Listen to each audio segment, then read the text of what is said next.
بسم اللہ الرحمن الرحیم۔ جی تو آج ہم دوسرا سپارہ پڑھنا شروع کریں گے اور اللہ پاک ہمیں اسے پڑھنے اور سمجھنے کی توفیق عطا فرمائے، آمین۔ بسم اللہ الرحمن الرحیم۔ شروع کرتی ہوں اللہ کے نام سے جو بڑا مہربان نہایت رحم والا ہے۔ عنقریب نادان لوگ کہیں گے کہ جس قبلہ پر یہ تھے اس سے انہیں کس چیز نے ہٹایا؟ آپ کہہ دیجئے کہ مشرق و مغرب کا مالک اللہ تعالیٰ ہے، وہ جسے چاہے سیدھی راہ کی ہدایت کر دے۔ ہم نے اسی طرح تمہیں عادل امت بنایا ہے تاکہ تم لوگوں پر گواہ ہو جاؤ اور رسول صلی اللہ علیہ وسلم تم پر گواہ ہو جائیں۔ جس قبلے پر تم پہلے سے تھے اسے ہم نے صرف اس لیے مقرر کیا تھا کہ ہم جان لیں کہ رسول کا سچا تابعدار کون ہے اور کون ہے جو اپنی ایڑیوں کے بل پلٹ جاتا ہے۔ گو یہ کام مشکل ہے مگر جنہیں اللہ نے ہدایت دی ان پر کوئی مشکل نہیں۔ اللہ تعالیٰ تمہارے ایمان ضائع نہ کرے گا۔ اللہ تعالیٰ لوگوں کے ساتھ شفقت اور مہربانی کرنے والا ہے۔ ہم آپ کے چہرے کو بار بار آسمان کی طرف اٹھتے ہوئے دیکھ رہے ہیں۔ اب ہم آپ کو اس قبلے کی جانب متوجہ کریں گے جس سے آپ خوش ہو جائیں گے۔ آپ اپنا منہ مسجد حرم کی طرف پھیر لیں اور آپ جہاں کہیں ہوں اپنا منہ اسی طرف پھیرا کریں۔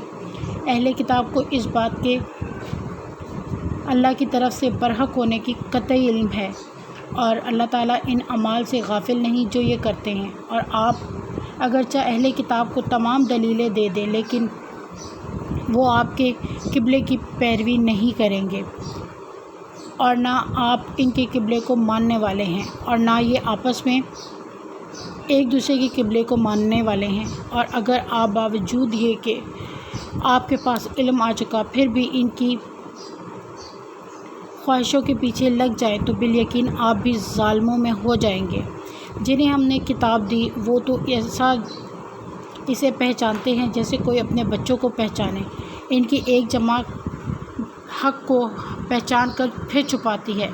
آپ کے رب کی طرف سے یہ سراسر حق ہے۔ خبردار آپ شک کرنے والوں میں سے نہ ہونا۔ ہر شخص ایک نہ ایک طرف متوجہ ہو رہا ہے۔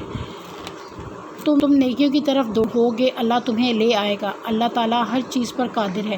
آپ جہاں سے نکلے اپنا منہ نماز کے لیے مسجد حرام کی طرف کر لیا کریں۔ یہی حق ہے آپ کے رب کی طرف سے۔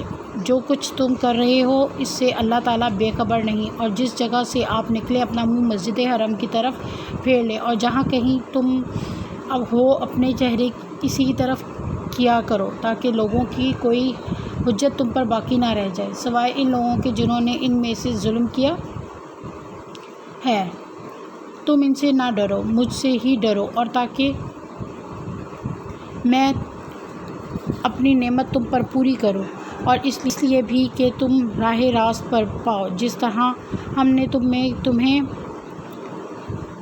میں سے رسول بھیجا جو ہماری آیتیں تمہارے سامنے تلاوت کرتا ہے اور تمہیں پاک کرتا ہے اور تمہیں کتاب و حکمت اور وہ چیزیں سکھاتا ہے جن سے تم بے علم تھے۔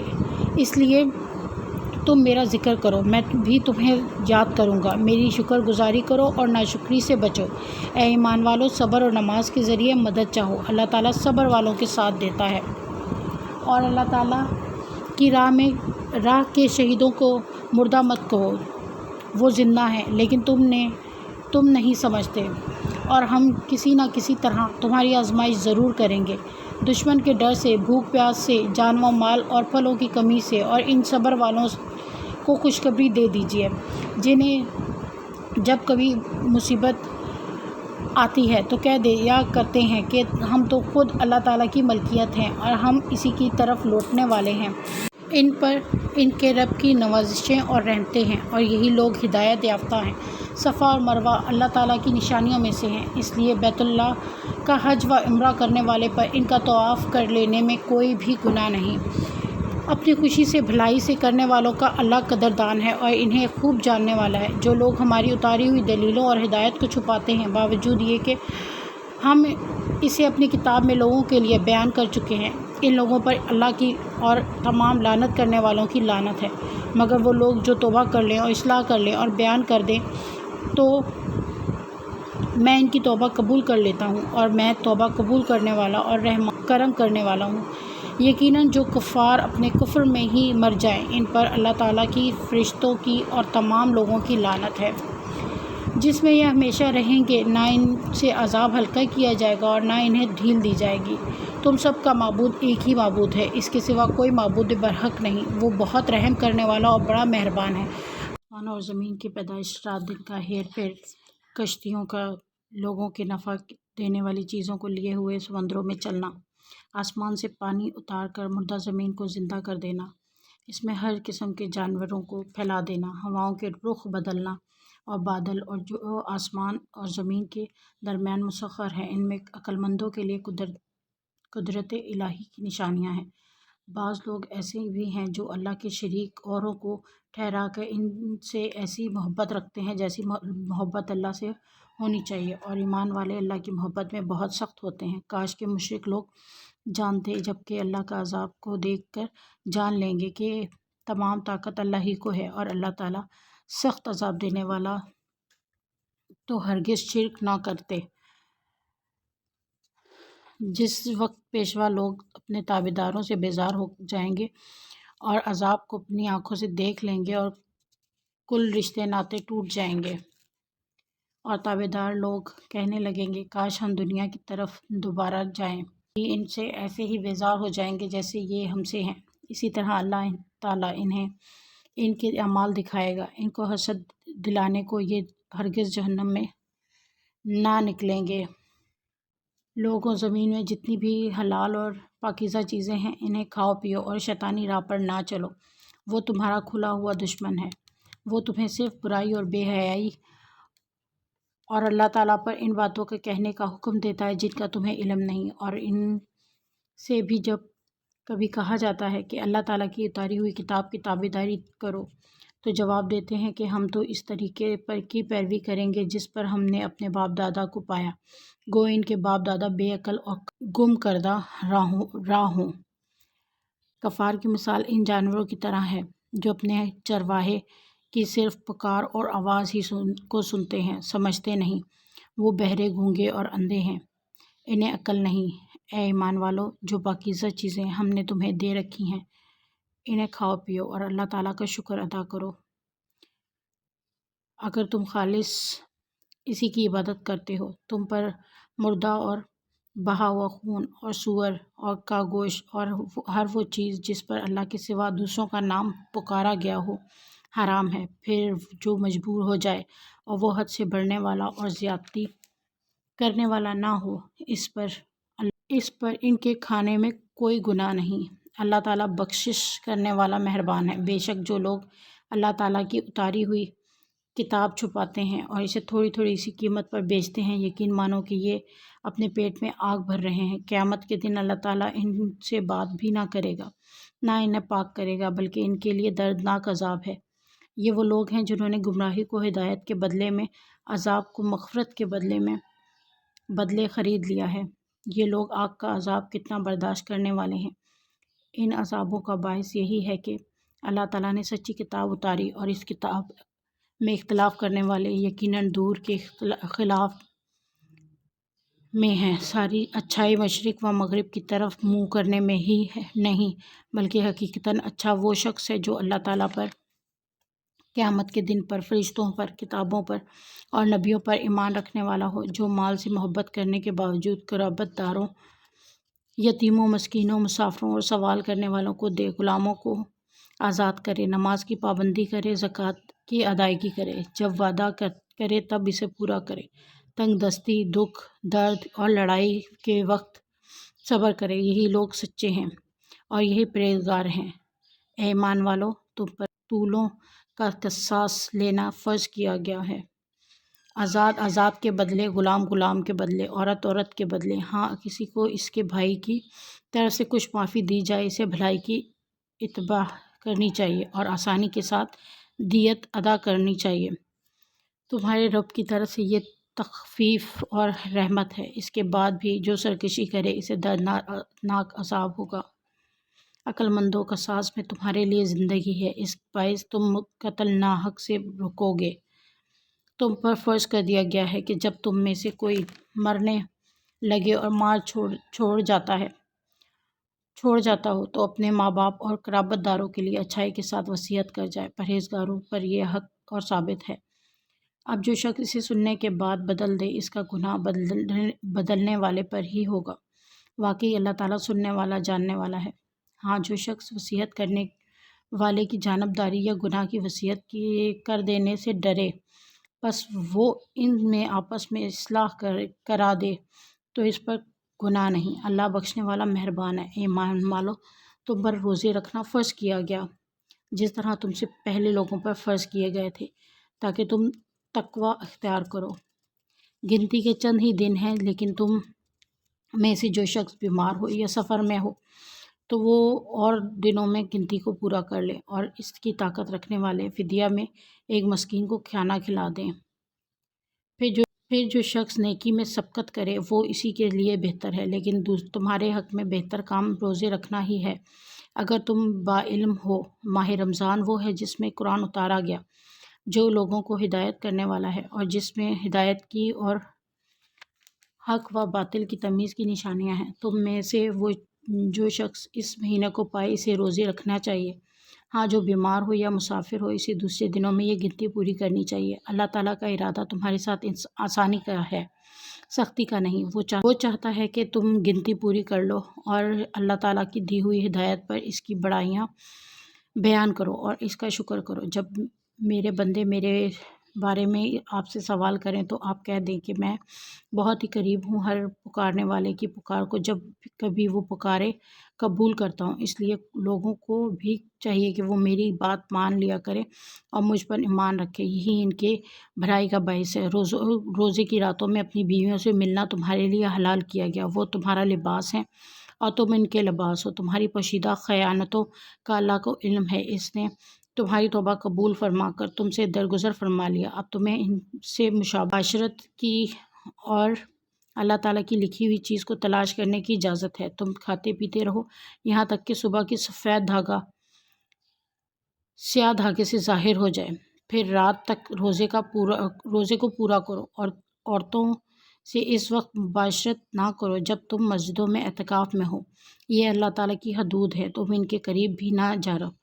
اسی طرح اللہ تعالیٰ اپنی آیتیں لوگوں کے لیے بیان فرماتا ہے تاکہ وہ بچیں، اور ایک دوسرے کا مال ناحق نہ کھایا کرو، نہ حاکموں کو رشوت پہنچا کر کسی کا کچھ مال ظلم و ستم سے اپنا لیا کرو، حالانکہ تم جانتے ہو لوگ آپ سے چاند کے بارے میں سوال کرتے ہیں۔ آپ کہہ دیجئے کہ یہ لوگوں کی عبادت کے وقتوں اور حج کے موسم کے لیے ہے، احرام کی حالت میں اور گھروں کے پیچھے سے تمہارا آنا کچھ نیکی نہیں، بلکہ نیکی والا وہ ہے جو متقی ہو، اور گھروں میں تو دروازوں سے آیا کرو اور اللہ سے ڈرتے رہو تاکہ تم کامیاب ہو جاؤ۔ لڑو اللہ کی راہ میں ان سے جو تم سے لڑتے ہیں، اور زیادتی نہ کرو، اللہ تعالیٰ زیادتی کرنے والوں کو پسند نہیں فرماتا۔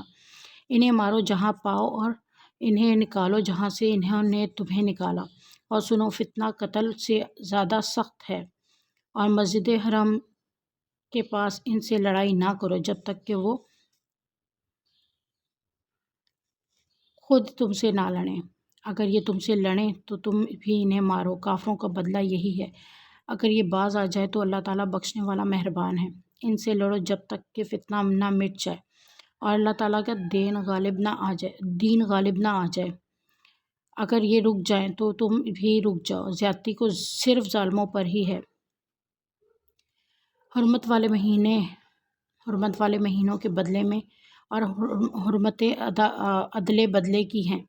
جو تم پر زیادتی کرے تم بھی اسی کی مثل زیادتی کرو جو تم پر کی ہے، اور اللہ تعالیٰ سے ڈرتے رہا کرو، اور جان رکھو کہ اللہ تعالیٰ پرہیزگاروں کے ساتھ ہے۔ اللہ تعالیٰ کی راہ میں خرچ کرو اور اپنے ہاتھوں ہلاکت میں نہ پڑو، اور سلوک و احسان کرو، اللہ تعالیٰ احسان کرنے والوں کو دوست رکھتا ہے۔ حج اور عمرے کی اللہ تعالیٰ کے لیے پورا کرو، حج اور عمرے کو اللہ تعالیٰ کے لیے پورا کرو۔ ہاں، اگر تم اپنے سر نہ منڈواؤ جب تک کہ قربان گاہ تک نہ پہنچ جائے، البتہ تم میں سے جو بیمار ہو یا اس کے سر میں کوئی تکلیف ہو جس کی وجہ سے سر منڈا لے تو اس پر فدیہ ہے، خواہ روزہ رکھ لے، خواہ صدقہ دے، خواہ قربانی کرے۔ بس جب تم امن کی حالت میں ہو جاؤ تو جو شخص عمرے سے لے کر حج تک تمتع کرے، بس اسے جو قربانی میسر ہو اسے ڈالے۔ جسے طاقت ہی نہ ہو وہ 3 روزے تو حج کے دنوں میں رکھ لے اور 7 واپسی میں، یہ پورے 10 ہو گئے۔ یہ حکم ان کے لیے ہے جو مسجد حرام کے رہنے والے نہ ہوں۔ لوگو، اللہ سے ڈرتے رہو اور جان لو کہ اللہ تعالیٰ سخت عذاب والا ہے۔ حج کے مہینے مقرر ہیں، اس لیے جو شخص ان میں سے حج لازم کر لے وہ اپنی بیویوں سے میل ملاپ کرنے، گناہ کرنے اور لڑائی جھگڑے کرنے سے بچتا رہے۔ تم جو سفر خرچ لے لیا کرو، سب سے بہتر توشہ اللہ تعالیٰ کا ڈر ہے، اور اے عقل مندو مجھ سے ڈرتے رہا کرو۔ تم پر اپنے رب کا فضل تلاش کرنے میں کوئی گناہ نہیں۔ جب تم عرفات سے لوٹو تو مشعر حرم کے پاس ذکر الہی کرو اور اس کا ذکر کرو جیسے کہ اس نے تمہیں ہدایت دی، حالانکہ تم اس سے پہلے راہ بھولے ہوئے تھے۔ پھر تم اس جگہ سے لوٹو جس جگہ سے سب لوگ لوٹتے ہیں، اور اللہ تعالیٰ سے طلب بخشش کرتے رہو، یقیناً اللہ تعالیٰ بخشنے والا مہربان ہے۔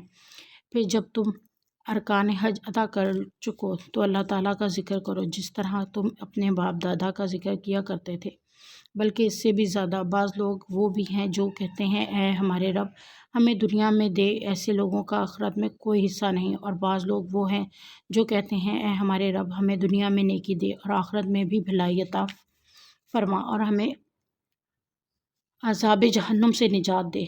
یہ وہ لوگ ہیں جن کے لیے ان کے اعمال کا حصہ ہے، اور اللہ تعالیٰ جلد حساب لینے والا ہے۔ اور اللہ تعالیٰ کی یاد ان گنتی کے چند دنوں ایام تشریق میں کرو، اور 2 دن کی جلدی کرنے والے پر بھی کوئی گناہ نہیں، اور جو پیچھے رہ جائے اس پر بھی کوئی گناہ نہیں۔ یہ پرہیزگار کے لیے ہے۔ اور اللہ تعالیٰ سے ڈرتے رہو اور جان رکھو کہ تم سب اسی کی طرف جمع کیے جاؤ گے۔ بعض لوگوں کی دنیاوی غرض کی باتیں آپ کو خوش کر دیتی ہیں اور وہ اپنے دل کی باتوں پر اللہ کو گواہ کرتا ہے، حالانکہ دراصل وہ زبردست جھگڑالو ہے۔ جب وہ لوٹ کر جاتا ہے تو زمین میں فساد پھیلانے کی اور کھیتی اور نسل کی بربادی کی کوشش میں لگا رہتا ہے، اور اللہ تعالیٰ فساد کو ناپسند کرتا ہے۔ اور جب اس سے کہا جائے کہ اللہ سے ڈرو تو تکبر اور تعصب اسے گناہ پر آمادہ کر دیتا ہے۔ ایسے کے لیے بس جہنم ہی ہے، اور یقیناً وہ بدترین جگہ ہے۔ اور بعض لوگ وہ بھی ہیں کہ اللہ تعالیٰ کی رضامندی کی طلب میں اپنی جان تک بیچ ڈالتے ہیں، اور اللہ تعالیٰ اپنے بندوں پر بڑی مہربانی کرنے والا ہے۔ اے ایمان والو، اسلام میں پورے داخل ہو جاؤ اور شیطان کے قدموں کی تابعداری نہ کرو، وہ تمہارا کھلا دشمن ہے۔ اگر تم باوجود تمہارے پاس دلیلیں آ جانے کے بھی پھسل جاؤ تو جان لو کہ اللہ تعالیٰ غلبہ والا اور حکمت والا ہے۔ کیا لوگوں کو اس بات کا انتظار ہے کہ ان کے پاس خود اللہ تعالیٰ ابر کے سائبان میں آ جائے اور فرشتے بھی اور کام انتہا تک پہنچا دیا جائے؟ اللہ ہی کی طرف تمام کام لوٹائے جاتے ہیں۔ بنی اسرائیل سے پوچھو کہ ہم نے انہیں کس قدر روشن نشانیاں عطا فرمائیں، اور جو شخص اللہ تعالیٰ کی نعمتوں کو اپنے پاس پہنچ جانے کے بعد بدل ڈالے وہ جان لے کہ اللہ تعالیٰ بھی سخت عذابوں والا ہے۔ کافروں کے لیے دنیا کی زندگی خوب زینت دار کی گئی ہے، وہ ایمان والوں سے ہنسی مذاق کرتے ہیں، حالانکہ پرہیزگار لوگ قیامت کے دن سے اعلیٰ ہوں گے۔ اللہ تعالیٰ جسے چاہتا ہے بے حساب روزی دیتا ہے۔ دراصل لوگ ایک ہی گروہ تھے۔ اللہ تعالیٰ نے نبیوں کو خوشخبریاں دینے اور ڈر والا بنا کر بھیجا، اور ان کے ساتھ سچی کتابیں نازل فرمائیں تاکہ لوگوں کے ہر اختلافی امر کا فیصلہ ہو جائے، اور صرف انہی لوگوں نے جنہیں کتاب دی گئی تھی اپنے پاس دلائل آ چکنے کے بعد آپس کے بعض و عناد کی وجہ سے اس میں اختلاف کیا۔ اس لیے اللہ پاک نے ایمان والوں کی اس اختلاف میں بھی حق کی طرف اپنی معیشت سے رہبری کی، اور اللہ جس کو چاہے سیدھی راہ کی طرف رہبری کرتا ہے۔ کیا تم یہ گمان کیے بیٹھے ہو کہ جنت میں چلے جاؤ گے، حالانکہ اب تک تم پر وہ حالات نہیں آئے جو تم سے اگلے لوگوں پر آئے تھے؟ انہیں بھی بیماریاں اور مصیبتیں پہنچی اور وہ یہاں تک جھنجھوڑے گئے کہ رسول اور اس کے ساتھ کے ایمان والے کہنے لگے کہ اللہ کی مدد کب آئے گی؟ سن رکھو کہ اللہ کی مدد قریب ہی ہے۔ آپ سے پوچھتے ہیں کہ وہ کیا خرچ کریں؟ آپ کہہ دیجئے جو مال تم خرچ کرو وہ ماں باپ کے لیے ہے، اور رشتہ داروں اور یتیموں اور مسکینوں اور مسافروں کے لیے ہے، اور تم جو کچھ بھلائی کرو گے اللہ تعالیٰ کو اس کا علم ہے۔ تم پر جہاد فرض کیا گیا، گو وہ تمہیں دشوار معلوم ہو، ممکن ہے کہ تم کسی چیز کو بری جانو اور دراصل وہ تمہارے لیے بھلی ہو، اور یہ بھی ممکن ہے کہ تم کسی چیز کو اچھی سمجھو حالانکہ وہ تمہارے لیے بری ہو۔ حقیقی علم اللہ ہی کو ہے، تم محض بے خبر ہو۔ لوگ اس سے حرمت والے مہینوں میں لڑائی کی بابت سوال کرتے ہیں۔ آپ کہہ دیجئے کہ ان میں لڑائی کرنا بڑا گناہ ہے، لیکن اللہ کی راہ سے روکنا، اس کے ساتھ کفر کرنا اور مسجد حرام سے روکنا اور وہاں کے رہنے والوں کو وہاں سے نکالنا اللہ کے نزدیک اس سے بھی بڑا گناہ ہے۔ یہ فتنہ قتل سے بھی بڑا گناہ ہے۔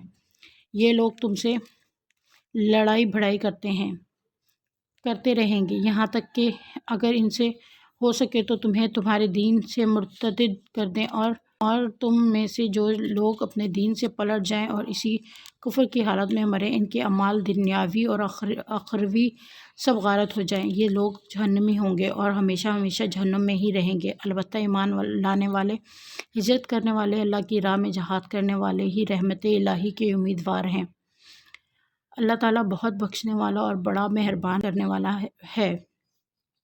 لوگ آپ سے شراب اور جوئے کا مسئلہ پوچھتے ہیں۔ آپ کہہ دیجئے ان دونوں میں بہت بڑا گناہ ہے، اور لوگوں کو اس سے دنیاوی فائدہ بھی ہوتا ہے، لیکن ان کا گناہ ان کے نفع سے بہت زیادہ ہے۔ آپ سے یہ بھی دریافت کرتے ہیں کیا کچھ خرچ کریں، تو آپ کہہ دیجئے حاجت سے زائد چیز۔ اللہ تعالیٰ اسی طرح اپنے احکام صاف صاف تمہارے لیے بیان فرما رہا ہے تاکہ تم سوچ سمجھ سکو دنیا اور آخرت کے امور کو، اور تجھ سے یتیموں کے بارے میں سوال کرتے ہیں۔ آپ کہہ دیجئے کہ ان کی خیر خواہی بہتر ہے۔ تم اگر ان کے مال اپنے مال میں ملا بھی لو تو وہ تمہارے بھائی ہیں۔ بدنیتی اور نیک نیت ہر ایک کو اللہ خوب جانتا ہے، اور اگر اللہ چاہتا تو تمہیں مشقت میں ڈال دیتا۔ یقیناً اللہ تعالیٰ غلبہ والا اور حکمت والا ہے۔ اور شرک کرنے والی عورتوں سے تا وقتیہ وہ ایمان نہ لائیں تم نکاح نہ کرو۔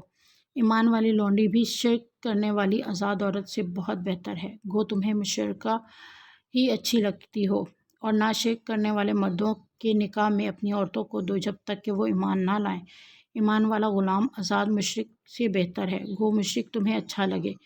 یہ لوگ جہنم کی طرف بلاتے ہیں اور اللہ جنت کی طرف اور اپنی بخشش کی طرف اپنے حکم سے بلاتا ہے۔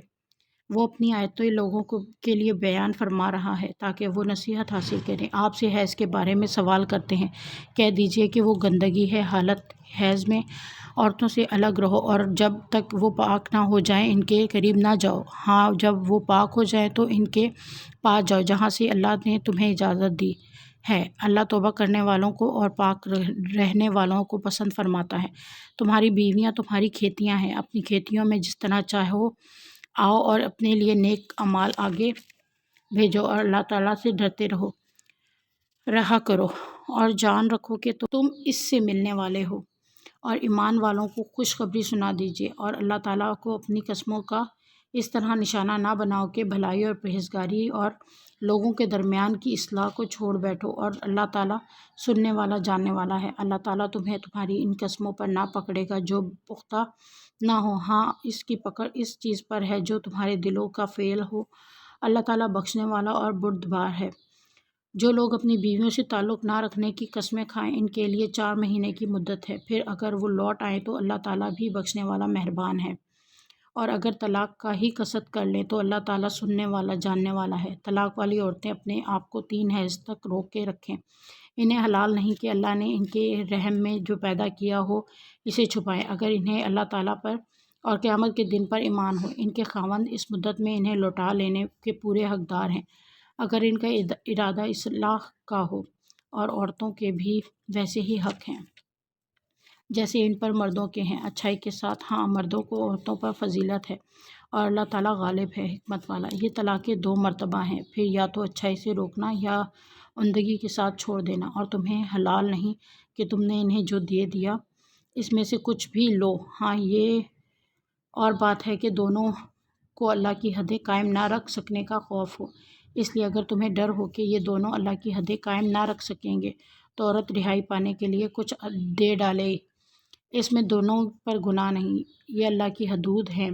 خبردار ان سے آگے نہ بڑھنا، اور جو لوگ اللہ کی حدوں سے تجاوز کر جائیں وہ ظالم ہیں۔ پھر اگر اس کو تیسری بار طلاق دے دے تو اب اس کے لیے حلال نہیں جب تک کہ وہ عورت اس کے سوا دوسرے سے نکاح نہ کرے، پھر اگر وہ بھی طلاق دے تو ان دونوں کو میل جول کر لینے میں کوئی گناہ نہیں، بشرطیہ اب یہ جان لیں کہ اللہ کی حدود کو قائم رکھ سکیں گے۔ یہ اللہ تعالیٰ کی حدود ہیں جنہیں وہ جاننے والوں کے لیے بیان فرما رہا ہے۔ جب تم عورتوں کو طلاق دو اور وہ اپنی عدت ختم کرنے پر آئیں تو اب انہیں اچھی طرح بساؤ یا بھلائی کے ساتھ الگ کر دو، اور انہیں تکلیف پہنچانے کی غرض سے ظلم و زیادتی کے لیے نہ روکو۔ جو شخص ایسا کرے اس نے اپنی جان پر ظلم کیا۔ تم اللہ کے احکام کو ہنسی کھیلنا بناؤ، اللہ کا احسان جو تم پر ہے یاد کرو، اور جو کچھ کتاب و حکمت اس نے نازل فرمائی ہے جس سے تمہیں نصیحت کر رہا ہے، اللہ تعالیٰ سے ڈرتے رہا کرو، اور جان رکھو کہ اللہ تعالیٰ ہر چیز کو جانتا ہے۔ اور جب تم اپنی عورتوں کو طلاق دو اور وہ اپنی عدت پوری کر لیں تو انہیں ان کے خاوند سے نکاح کرنے سے نہ روکو جب کہ وہ آپس میں دستور کے مطابق رضامند ہو۔ یہ نصیحت انہیں کی جاتی ہے جنہیں تم میں سے اللہ پر اور قیامت کے دن پر یقین و ایمان ہو، اس میں تمہاری بہترین صفائی اور پاکیزگی ہے، اللہ تعالیٰ جانتا ہے اور تم نہیں جانتے۔ مائیں اپنی اولاد کو 2 سال کامل دودھ پلائیں، جن کا ارادہ دودھ پلانے کی مدت بالکل پوری کرنے کا ہو، اور جن کے بچے ہیں ان کے ذمہ ان کی روٹی کپڑا ہے جو مطابق دستور ہو۔ ہر شخص اتنی ہی تکلیف دیا جاتا ہے جتنی اس کی طاقت ہو۔ ماں کو اس کے بچے کی وجہ سے یا باپ کو اس کی اولاد کی وجہ سے کوئی ضرر نہ پہنچایا جائے۔ وارث پر بھی اسی جیسی ذمہ داری ہے۔ پھر اگر دونوں یعنی ماں باپ اپنی رضامندی باہمی مشورے سے دودھ چھڑانا چاہیں تو دونوں پر کچھ گناہ نہیں، اور اگر تمہارا ارادہ اپنی اولاد کو دودھ پلوانے کا ہو تو بھی تم پر کوئی گناہ نہیں، جب کہ تم ان کو مطابق دستور جو دینا ہو ان کے حوالے کرو۔ اللہ تعالیٰ سے ڈرتے رہو اور جانتے رہو کہ اللہ تعالیٰ تمہارے اعمال کی دیکھ بھال کر رہا ہے۔ تم میں سے جو لوگ فوت ہو جائیں اور بیویاں چھوڑ جائیں وہ عورتیں اپنے آپ کو 4 مہینے اور 10 دن عدت میں رکھیں، پھر جب مدت ختم کر لیں جو اچھائی کے ساتھ وہ اپنے لیے کریں، اس میں تم پر کوئی گناہ نہیں، اور اللہ تعالیٰ تمہارے ہر عمل سے خبردار ہے۔ تم پر اس میں کوئی گناہ نہیں کہ تم اشارتاً کنارتاً ان عورتوں سے نکاح کی بابت کہو یا اپنے دل میں پوشیدہ ارادہ کرو۔ اللہ تعالیٰ کو علم ہے کہ تم ضرور ان کو یاد کرو گے، لیکن تم ان سے پوشیدہ وعدہ نہ کر لو۔ ہاں، یہ اور بات ہے کہ تم بھلی بات بولا کرو، اور عقد نکاح جب تک عدت ختم نہ ہو جائے پختہ نہ کرو۔ جان رکھو کہ اللہ تعالیٰ کو تمہارے دلوں کی باتوں کا بھی علم ہے، تم اس سے خوف کھاتے رہا کرو، اور یہ بھی جان رکھو کہ اللہ تعالیٰ بخشش و علم والا ہے۔ اگر تم عورتوں کو بغیر ہاتھ لگائے اور بغیر مہر مقرر کیے طلاق دے دو تو بھی تم پر کوئی گناہ نہیں۔ ہاں، انہیں کچھ نہ کچھ فائدہ دو، خوشحال اپنے انداز سے اور تنگ دست اپنی طاقت کے مطابق دستور کے مطابق اچھا فائدہ دے، بھلائی کرنے والوں پر یہ لازم ہے۔ اور اگر تم عورتوں کو اس سے پہلے طلاق دے دو کہ تم نے انہیں ہاتھ لگایا ہو اور تم نے ان کا مہر بھی مقرر کر دیا ہو تو مقررہ مہر کا آدھا مہر دے دو۔ یہ اور بات ہے کہ وہ خود معاف کر دیں یا وہ شخص معاف کر دے جس کے ہاتھ میں نکاح کی گرہ ہے۔ تمہارا معاف کر دینا تقویٰ سے بہت نزدیک ہے، اور آپس کی فضیلت اور بزرگی کو فراموش نہ کرو، یقیناً اللہ تعالیٰ تمہارے اعمال کو دیکھ رہا ہے۔ نمازوں کی حفاظت کرو، بالخصوص درمیان والی نماز کی، اور اللہ تعالیٰ کے لیے باادب کھڑے رہا کرو۔ اگر تمہیں خوف ہو تو پیدل ہی صحیح یا سوار ہی صحیح ہاں جب امن ہو جائے تو اللہ کا ذکر کرو جس طرح اس نے تمہیں اس بات کی تعلیم دی جسے تم نہیں جانتے تھے۔ جو لوگ تم میں سے فوت ہو جائیں اور بیویاں چھوڑ جائیں وہ وصیت کر جائیں کہ ان کی بیویاں سال بھر تک فائدہ اٹھائیں، انہیں کوئی نہ نکالے۔ ہاں اگر وہ خود نکل جائیں تو ان پر اس میں کوئی گناہ نہیں، جو وہ اپنے لیے اچھائی کریں، اللہ تعالیٰ غالب اور حکیم ہے۔ طلاق والیوں کو اچھی طرح فائدہ دینا پرہیزگاروں پر لازم ہے۔ اللہ تعالیٰ اسی طرح اپنی آیتیں تم پر ظاہر فرما رہا ہے تاکہ تم سمجھو۔ کیا تم نے انہیں نہیں دیکھا جو ہزاروں کی تعداد میں تھے اور موت کے ڈر کے مارے اپنے گھروں سے نکل کھڑے ہوئے تھے؟ اللہ تعالیٰ نے انہیں فرمایا مر جاؤ، پھر انہیں زندہ کر دیا۔ بے شک اللہ تعالیٰ لوگوں پر بڑا فضل والا ہے، لیکن اکثر لوگ ناشکرے ہیں۔ اللہ کی راہ میں جہاد کرو اور جان لو کہ اللہ تعالیٰ سنتا جانتا ہے۔ ایسا بھی کوئی ہے جو اللہ تعالیٰ کو اچھا قرض دے، بس اللہ تعالیٰ اسے بہت بڑھا چڑھا کر عطا فرمائے۔ اللہ ہی تنگی اور کشادگی کرتا ہے اور تم سب اسی کی طرف لوٹائے جاؤ گے۔ کیا آپ نے حضرت موسیٰ علیہ السلام کے بعد والی بنی اسرائیل کی جماعت کو نہیں دیکھا جبکہ انہوں نے اپنے پیغمبر سے کہا کہ کسی کو ہمارا بادشاہ بنا دیجیے تاکہ ہم اللہ کی راہ میں جہاد کریں؟ پیغمبر نے کہا کہ ممکن ہے جہاد فرض ہو جانے کے بعد تم جہاد نہ کرو۔ انہوں نے کہا بھلا ہم اللہ کی راہ میں جہاد کیوں نہ کریں گے؟ ہم تو اپنے گھروں سے اجاڑے گئے ہیں اور بچوں سے دور کر دیے گئے ہیں۔ پھر جب ان پر جہاد فرض ہوا تو سوائے تھوڑے سے لوگوں کے سب پھر گئے، اور اللہ تعالیٰ ظالموں کو خوب جانتا ہے۔ اور انہیں ان کے نبی نے فرمایا کہ اللہ تعالیٰ نے طالوت کو تمہارا بادشاہ بنا دیا ہے، تو کہنے لگے بھلا اس کی ہم پر حکومت کیسے ہو سکتی ہے؟ اس سے تو بہت زیادہ حقدار بادشاہت کے ہم ہیں، اس کے تو مالی کشادگی بھی نہیں دی گئی۔ نبی نے فرمایا سنو، اللہ تعالیٰ نے اس کو تم پر برگزیدہ کیا ہے اور اسے علمی اور جسمانی برتری بھی عطا فرمائی ہے۔ بات یہ ہے کہ اللہ جسے چاہے اپنا ملک دے، اللہ تعالیٰ کشادگی والا اور علم والا ہے۔ ان کے نبی نے انہیں پھر کہا کہ اس کی بادشاہت کی ظاہری نشانی یہ ہے کہ تمہارے پاس وہ صندوق آ جائے گا جس میں تمہارے رب کی طرف سے دل جمی ہے اور آل موسیٰ اور آل ہارون کا بقیہ ترکہ ہے، فرشتے اسے اٹھا لائیں گے۔ یقیناً یہ تو تمہارے لیے کھلی دلیل ہے اگر تم ایمان والے ہو۔ جب حضرت طالوت لشکروں کو لے کر نکلے تو کہا سنو، اللہ تعالیٰ تمہیں ایک نہر سے آزمانے والا ہے، جس نے اس میں سے پانی پی لیا وہ میرا نہیں، اور جو اسے نہ چکھے وہ میرا ہے۔ ہاں یہ اور بات ہے کہ اپنے ہاتھ سے ایک چلو بھر لے لیکن سوائے چند کے باقی سب نے وہ پانی پی لیا۔ حضرت طالوت مومنین سمیت جب نہر سے گزر گئے تو وہ لوگ کہنے لگے آج تو ہم میں طاقت نہیں کہ جالوت اور اس کے لشکروں سے لڑیں، لیکن اللہ تعالیٰ کی معاملات پر یقین رکھنے والوں نے کہا بسا اوقات چھوٹی اور تھوڑی سی جماعتیں بڑی اور بہت سی جماعتوں پر اللہ کے حکم سے غلبہ پا لیتی ہیں، اللہ صبر والوں کے ساتھ ہے۔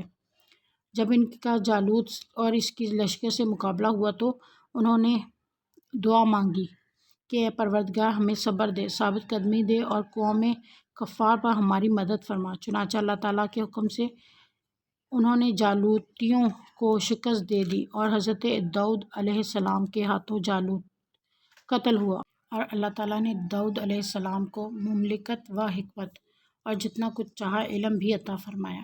اگر اللہ تعالیٰ بعض لوگوں کو بعض سے دفع نہ کرتا تو زمین میں فساد پھیل جاتا، لیکن اللہ تعالیٰ دنیا والوں پر بڑا فضل و کرم کرنے والا ہے۔ یہ اللہ تعالیٰ کی آیتیں ہیں جنہیں ہم حقانیت کے ساتھ آپ پر پڑھتے ہیں، بالیقین آپ رسولوں میں سے ہیں۔ صدق اللہ العظیم۔ جی الحمدللہ ہمارا دوسرا پارہ بھی ختم ہو گیا ہے۔ اللہ پاک ہمیں سننے، سمجھنے اور اس پہ عمل کرنے کی توفیق عطا فرمائے۔ اللہ پاک ہمارے تمام گناہوں کو معاف کر دے۔ اے ہمارے مالک، بدلے کے دن تو ہماری خطائیں بخش دینا۔ اے اللہ پاک بخش دے اور رحم فرما، اور تو رحم کرنے والوں میں بہترین ہے۔ اے ہمارے رب، بے شک ہم ایمان لائے، بس ہمارے گناہوں کو بخش دے اور ہمیں آگ کے عذاب سے بچا لے۔ اے ہمارے رب، مجھے، میرے والدین کو اور سب ایمان والوں کو اس دن بخش دینا جس دن حساب قائم ہو۔ اے ہمارے رب، ہم نے اپنے اوپر ظلم کیا، اور اگر تو نے ہم سے درگزر نہ فرمایا اور ہم پر رحم نہ کیا تو یقیناً ہم خسارہ پانے والوں میں سے ہو جائیں گے۔ اے ہمارے رب، ہمارے گناہ بخش دے اور ہمارا معاملے میں حد سے نہ بڑھنا، اور ہمارے قدم جما دے اور کافر قوم کے مقابلے میں ہماری مدد فرما۔ پاک ہے تو اور تیری ہی تعریف ہے، میں تجھ سے بخشش مانگتا ہوں اور میں تیری ہی طرف توبہ کرتا ہوں۔ اے ہمارے رب، مجھے بخش دے، مجھ پر مہربان ہو جا، بے شک تو ہی بہت توبہ قبول کرنے والا ہے، بہت رحم فرمانے والا ہے۔ اے اللہ، مجھے بخش دے، مجھ پر رحم فرما، مجھے ہدایت دے اور مجھے رزق عطا فرما۔ اے اللہ، میرے گناہ بخش دے اور میرا کام آسان کر دے، میرے رزق میں برکت دے۔ اے اللہ، مجھے معاف فرما، مجھ پر رحم فرما، میری توبہ قبول فرما، بے شک تو بہت توبہ قبول کرنے والا، نہایت رحم کرنے والا ہے۔ میرے پاک پروردگار، میرے اللہ، میرے ان گناہوں کو معاف فرما جو میں نے غلطی سے کیے، جان بوجھ کر کیے، چھپ کر کیے، اعلانیہ طور پر کیے، نادانی میں کیے یا جانتے بوجھتے ہوئے کیے۔ اے اللہ پاک، مجھے بخش دے، میرے سے شیطان کو دور کر دے، میرے نفس کو آگ سے آزاد کر دے، میرے میزان کو بھاری کر دے اور مجھے اعلیٰ مجلس والوں میں شامل فرما۔ اے اللہ پاک، میں بخشش طلب کرتا ہوں، اللہ کے سوا کوئی معبود نہیں، اللہ کے سوا کسی کے پاس زور اور طاقت نہیں۔ اللہ پاک، تو کافی اور بہترین کارساز ہے۔ اے زندہ اور قائم رہنے والے، میں تیری رحمت کے ساتھ مدد کے طلبگار ہوں۔ اے اللہ پاک، بے شک میں اپنی بے قراری اور غم کا شکوہ اللہ ہی سے کرتی ہوں۔ اے اللہ پاک، میرا رب اور سب کا رب صرف تو ہی ہے، میں تیرے ساتھ کسی کو شریک نہیں کرتی۔ اے اللہ پاک، مجھے بخش دے، میرے ماں باپ کو بخش دے، مجھ پر رحم فرما، مجھے عافیت دے اور مجھے رزق عطا فرما۔ آمین یا رب العالمین۔